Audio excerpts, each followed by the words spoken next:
There are corners of the internet that most people never dare to explore. Places where the most disturbing, the most haunting stories are buried. Tonight, we're digging them up. 3 stories from Reddit, so creepy, so terrifying, that once you hear them, you might never sleep the same way again. I'm Disturbing Jack, and this is where the nightmares begin.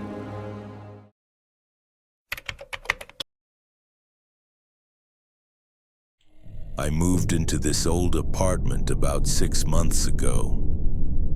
Yeah, it was a little creepy. Cracked walls, flickering lights, and this weird smell like the place hadn't been aired out in 100 years. But hey, the rent was dirt cheap. The doors locked tight, and as long as some drunk didn't stumble in at 3 a.m., I could deal with a little haunted house vibe. I mean, come on. Ghosts, demons, paranormal crap, that's just internet stories, right? So I moved in, mattress on the floor, boxes stacked in the corners, no furniture, no decorations, just me, some ramen noodles, and a stubborn belief that everything was perfectly normal. First few nights, quiet. I slept like a rock. Then maybe on the 4th or 5th night, something woke me up. Not a sound, not a light. It was just this feeling, like someone had just been in the room standing right next to me. I sat up, heart pounding, but the place was dead silent. Only the soft hum of the fridge and the occasional groan of old pipes. I figured maybe I was just stressed. New place, weird vibes, whatever. I rolled over and went back to sleep. But it kept happening. Every night, I'd jolt awake around 3:17 a.m., always 3:17, and feel that same heavy presence in the room. One night, I swear I heard the floorboards creak right next to my bed. I held my breath, straining to listen, but nothing. When I finally worked up the courage to turn on the light, there was, of course, nobody there. But the closet door, the one I always kept shut, it was open, just a crack, just enough for someone or something and to watch me from inside. I told myself it was just the draft. Old building, loose hinges, no big deal. I even laughed about it with my coworkers, called it my haunted closet. But deep down, something didn't feel right. I started locking the closet door with an old belt wrapped around the handles. I even put a chair in front of it just to be sure. The next night, 3:17 a.m., I woke up to the sound of fabric ripping. The belt was snapped in half. The closet door stood wide open, and the chair, it was across the room, tipped over on its side. I didn't even get out of bed. I just pulled the covers over my head like some scared little kid and waited for morning. And in the dark, under the blanket, I heard it. A whisper, right next to my ear. Finally awake. The next few nights were pure hell. I barely slept. Every little creak or groan made my heart slam against my ribs. One night I woke up and there was a figure standing at the foot of my bed, tall, thin, its face blurred somehow like a smudge on a camera lens. I couldn't move, I couldn't scream, it just stood there, breathing, watching. At dawn, when the lights started to creep in, the figure was gone. I grabbed whatever I could carry and bolted out of that apartment, left everything else behind. I don't care about the deposit. I don't care about my stuff. I just had to get out. And even now, months later in a different city, a different apartment, sometimes I still wake up at 3:17 a.m.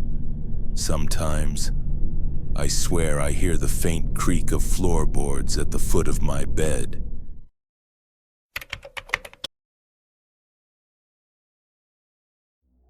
Have you ever felt it? That pressure in your chest, when you know you shouldn't be somewhere, but something hungry wants you to stay. It happened to me last winter. There was this abandoned business building near my college. Nobody in their right mind went there.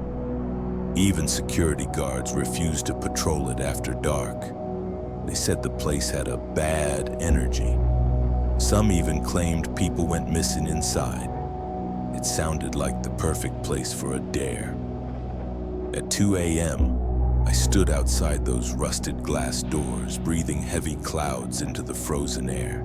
The building loomed above me, pitch black, windows shattered like broken teeth, and yet, something about it called to me, pulled me in. I kept telling myself it was just a joke, a stupid, harmless game.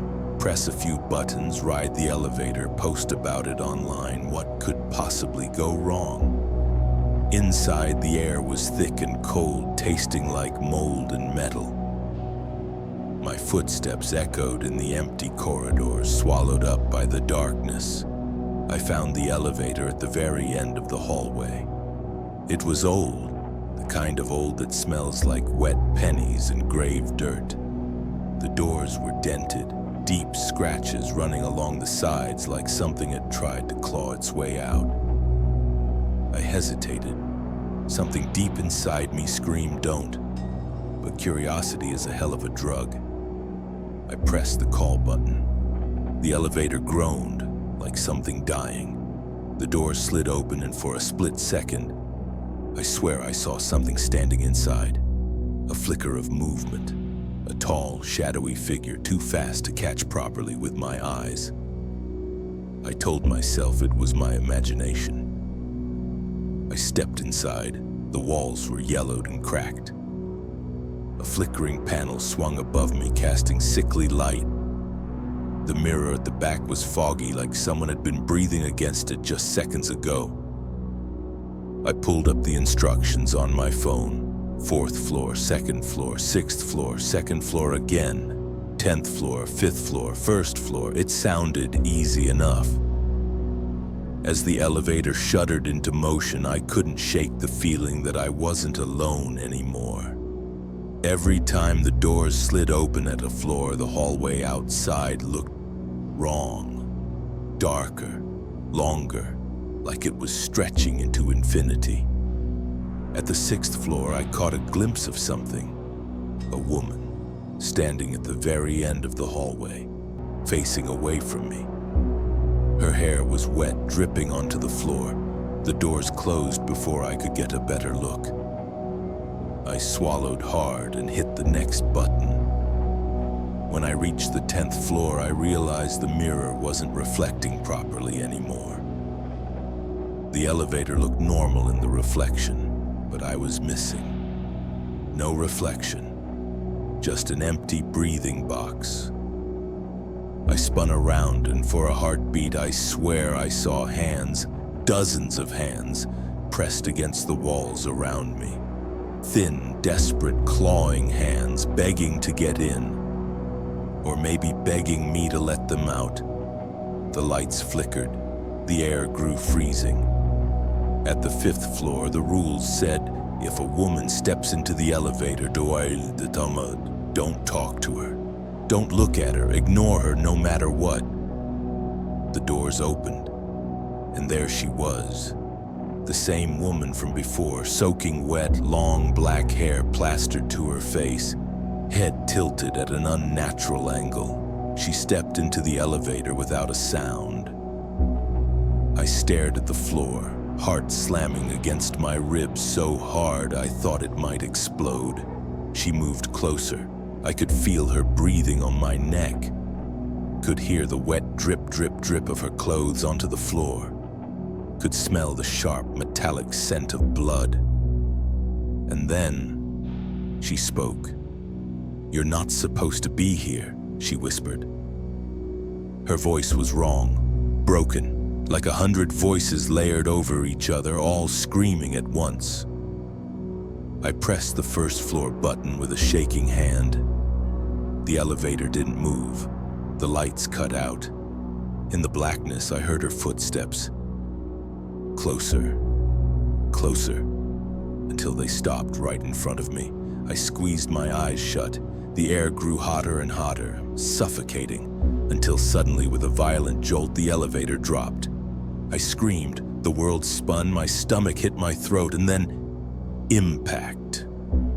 When I opened my eyes, I was lying on the floor of the lobby. The sun was rising outside. The building behind me was silent, empty, and abandoned.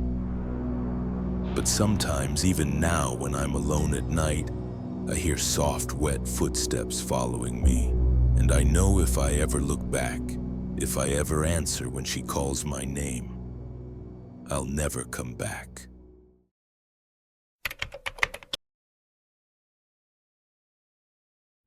I never thought I'd end up back here, not after everything. But life has a way of kicking you when you're already down. I didn't have much of a choice. My father, never met him. My mother, a drunk, barely able to take care of herself, let alone me. Living with her wasn't an option, wasn't safe. So when I hit rock bottom, the only people I could turn to were my grandparents, people I barely knew. I remembered meeting them once or twice as a kid, but those memories felt more like half-forgotten dreams, strange and blurry. I figured old people were harmless enough, and at least they had a house. When I arrived, the first thing I noticed was how isolated their property was. Miles of fields, nothing but wind and silence, no neighbors, no cars passing by, just emptiness. The house itself looked like it had been abandoned for years.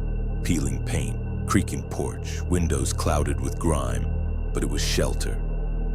That's all I needed. Grandma opened the door before I even knocked. She just stood there grinning, too wide. Her skin looked thin, almost translucent in the dim light. And then she said it. "Welcome home, Tommy." Tommy. That's not my name. Before I could correct her, Grandpa shuffled into view behind her. He didn't say a word, just coughed into a handkerchief and stared through me like I wasn't even there. His eyes were glassy, unfocused. I figured, old age, maybe dementia. I needed a place to stay. I wasn't about to make a big deal out of a wrong name. Inside, the house smelled like stale air and something sweet, almost sickly. The kind of smell that clings to your clothes. My room was upstairs, small and bare. Just a bed, a wooden dresser, and a cracked mirror. That first night, I was too exhausted to care about how creepy the place felt. I crashed into bed fully clothed. The springs groaned under me. I dreamed, or at least I thought I did. In the dream, I was lying in the bed exactly as I had been, but the room was darker than it should have been. I heard footsteps outside the door, slow, shuffling, and then scratching. Long, deliberate scratches against the wood. It went on for what felt like hours. I couldn't move, couldn't scream. Just lay there, frozen, listening to the sounds of nails dragging down the door. When I finally woke up, the sun was peeking through the filthy curtains. The house was silent. Everything looked normal. Just a bad dream, I told myself. The stress, the change, the smell of the house may be getting into my head. That day, Grandma acted like nothing was wrong. She made oatmeal so overcooked it was basically glue. Grandpa sat in his chair by the window, staring out across the fields, rocking back and forth slowly. The second night, that's when things started feeling wrong. At first, I heard it again, the scratching. Only this time it wasn't against my door, it was down the hallway, closer, closer. Slow, deliberate footsteps shuffling across the wooden floor. I held my breath, squeezing my eyes shut, pretending I didn't hear it, pretending it wasn't real. Then, a low chuckle, a woman's voice, whispering words I couldn't understand. Old cracked laughter like someone losing their mind just outside my room. I didn't sleep that night. When morning finally came, the house was the same as always. Grandma humming in the kitchen, Grandpa in his chair. Nobody said a word about the noise. That's when I noticed it. Long, deep scratches along the hallway walls. 4 jagged lines running almost from floor to ceiling. I asked Grandma about it. She just laughed and said, "Oh, the old house has its quirks, dear. You'll get used to it." Then she went back to kneading dough with her bony, trembling hands. By the 3rd night, sleep wasn't an option anymore. I stayed up, sitting on the edge of the bed, staring at the door, waiting. Around 2 a.m., the house went dead silent. Even the usual creak stopped. The kind of silence that feels heavy, pressing down on you, filling your lungs. And then it started. The sound of bare feet slapping against the wooden floorboards. Fast. Too fast. Faster than any old woman should be able to move. I held my breath as I saw the shadow under the door. It stopped right outside, and then scratching. Faster, harder. The sound of nails or claws ripping at the wood. And then Grandma's voice right against the crack of the door. "Let me in, Tommy. I know you're awake." I didn't move, didn't breathe. I just sat there, heart hammering against my ribs so hard I thought it might give me away. Hours later, when the sun rose, the scratching stopped. The footsteps faded. I found the door scratched so deep the wood was splintered. Downstairs, Grandma and Grandpa sat at the breakfast table. Grandma smiled at me, that same too wide, toothy grin, and offered me a plate of burnt toast like nothing happened. Grandpa just rocked back and forth at the table, muttering under his breath. His oatmeal dribbled down his chin, untouched. And then he said it, barely a whisper. "You shouldn't have come back, Tommy." The spoon slipped from my hand and clattered onto the floor. I froze. The thing is, my name isn't Tommy. It never was. I glanced at Grandma. Her eyes were locked on me, that same sickly, frozen smile stretched way too wide across her wrinkled face. My whole body screamed, "Run!" I stood up so fast the chair crashed to the floor. Neither of them flinched. They just kept staring, smiling, rocking, whispering. I bolted for the door, heart hammering in my chest. The front door stuck at first like it didn't want to let me go, but I ripped it open with everything I had. Blinding sunlight hit me. I didn't look back. I didn't care about my stuff. I just kept running. Across the dusty yard, through the broken fence, onto the empty dirt road. I didn't stop until I was miles away. I called a friend from a gas station, shaking so bad I could barely hold the phone. I never went back, never even told anyone where that place was. Because deep down, I'm terrified that if I even speak their name, they'll find me again. And this time, I might not make it out. Before you go any deeper into the dark, smash that like button. Subscribe to Disturbing Jack. You're gonna need all the courage you can get, because tonight, what you heard was just a whisper. There are stories out there, darker, colder, hungrier, and sometimes all it takes is listening to the wrong one to never sleep the same way again.